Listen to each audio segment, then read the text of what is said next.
So I got a question the other day. Are you done with fasting? Do you still, it would be more optimal. Do you speak to your mother with that mouth? Mine's dead, by the way. More optimal to fast instead of eating many meals throughout the day? We'll tackle that. And I also got another one about water. He's in the ocean. He's in the ocean. So here's the deal. I've been on this healing journey for many years, and fasting has been a big part of it. And I always would do these somewhat extreme fasts, just looking for like the ultimate truth of healing. Like if I fast this long, I'll definitely heal. So the 21-day water fast, it was a good one. I feel like if I just would have broke it like a normal person with juice or something, that would have been a very healing fast, but it was not. It was torture. My last fast was the 8.5-day dry fast, and since then I've just been like done with fasting. I haven't felt the call because like that was a tough one, man. 8.5 days, no water, no nothing. I was just so depleted. It's like, we're done with that. I'm never doing that again, maybe.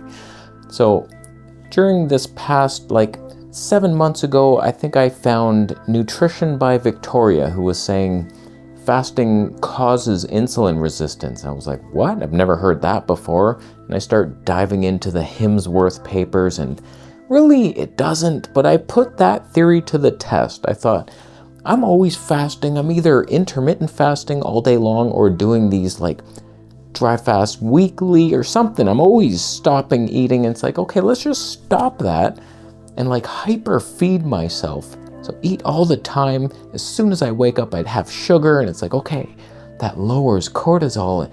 Fasting's what killed me.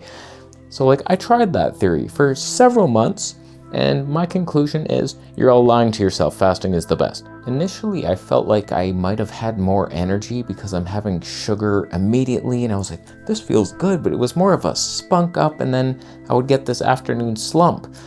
I was like, that's not balanced. Who cares if you're like rocket fire in the morning and then, time for a rest.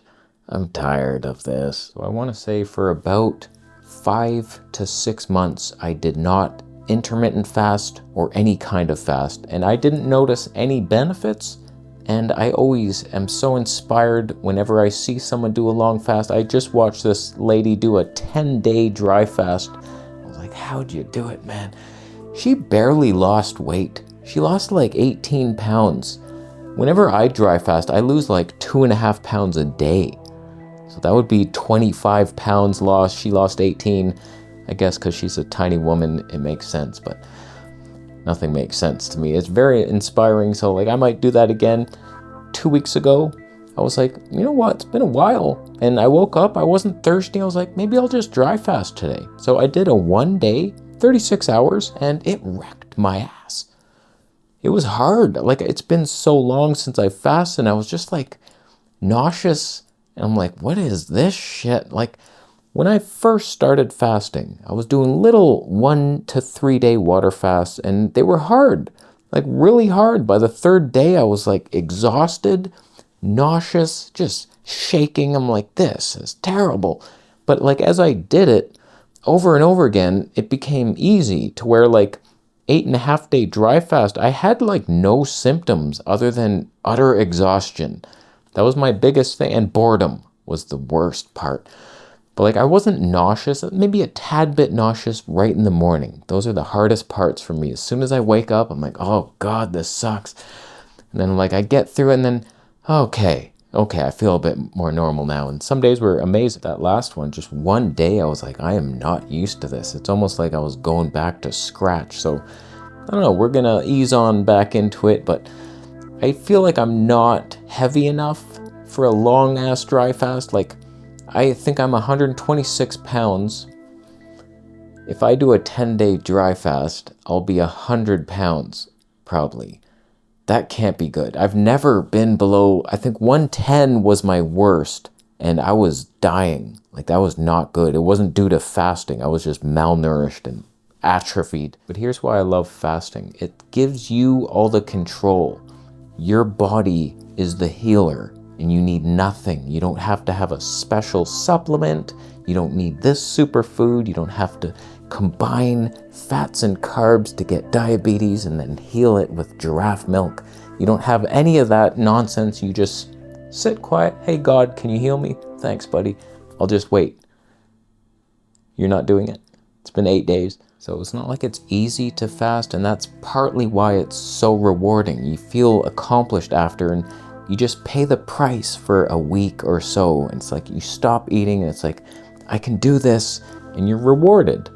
And God loves it. So every day I intermittent fast just because I'm not that hungry in the morning and I like to wait. And usually it's like noon or so that I want to eat, and I'll eat, and I just ate. And then we'll make videos and we'll go about our day, and then I'll have a little dinner. It's a large dinner. And then boom, no more eating. I like to go to bed on an empty stomach. Sometimes that doesn't happen. Even though I'm done eating by like 5 p.m., it's like, I ate way too much. This will never leave. But last night was much better. Just plantains, big salad, some pumpkin seeds after. It was well digested. My advice is to ease into it. Just start with intermittent fasting. Try to get your eating window within 8 hours. Don't eat outside that window. Just 8 hours to stuff your face. Eat healthy food in that time. Low-fat, raw vegan. Slight cooked fruits here and there. And then boom. And then you'll push it on. One day you'll skip all the meals. It's like, okay, I'm gonna do a 1 day water fast. Don't go dry yet. You're not ready for that level. And then eventually you're pushing the boundaries. You're brushing up close to death. You and a raccoon are snuggling together in a spirit realm. You'll get there. That's your goal, but you're not there yet. Now, when it comes to what kind of water I drink, what water do you drink now? Distilled with salt or reverse osmosis? Do an updated video on water, distilled water without salt, etc. In-depth review. This is not going to be that, but I'll tell you what I drink. It's distilled water. Still, I never add salt to it. Why would I add poison? I think I'll take the most dehydrating substance on earth with my hydrating water. That should be good. God, you're dumb. How did you fall for that? We need sodium, and it holds water outside of your cell, you stupid ass. But whatever, another video for another day. So, distilled water is the purest. You just have to filter it with carbon after. All distillers come with a carbon filter. It's not a problem. I get people saying like, it doesn't remove the chlorine gas. The carbon filter does. Replace it every month. They're very cheap on Amazon or AliExpress. You get some China rocks in there. That's fine. You could make the argument that spring water is more natural and we would have access to that in nature. I would counter that argument with our nature is polluted and there's chemtrails everywhere, and everyone underground who's running our earth hates you and they want to poison everything. The best way to remove all those poisons from your water is distilling it, and it's very cheap as long as you don't have to pay hydro, like I won't in Kingsville. Take that free water. So I have 2 of them, 2 mega homes, and I run them both maybe every other day. It's just, I like having, boom, there's 8 gallons of water done. Or 8 liters, however that works.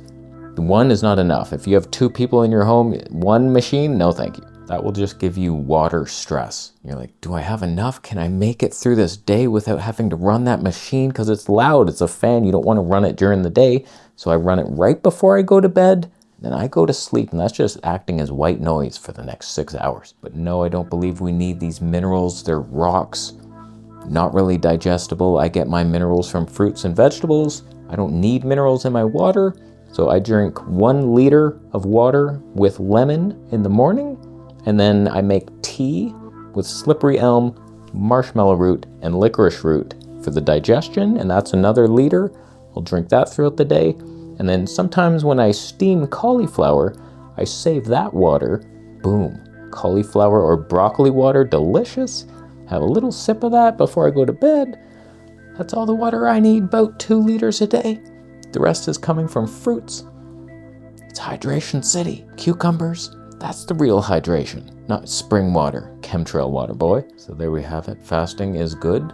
Ease into it. Drinking water sometimes. Make sure it's distilled, if not reverse osmosis, but you have to worry more about filters in that case. Replacing things, you don't really know if it's ever clogged up.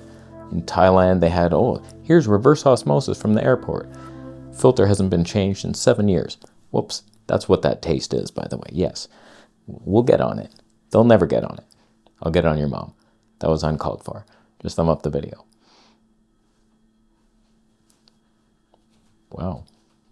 You're thumbing it down because you filter your water by pouring it through a pig's intestine.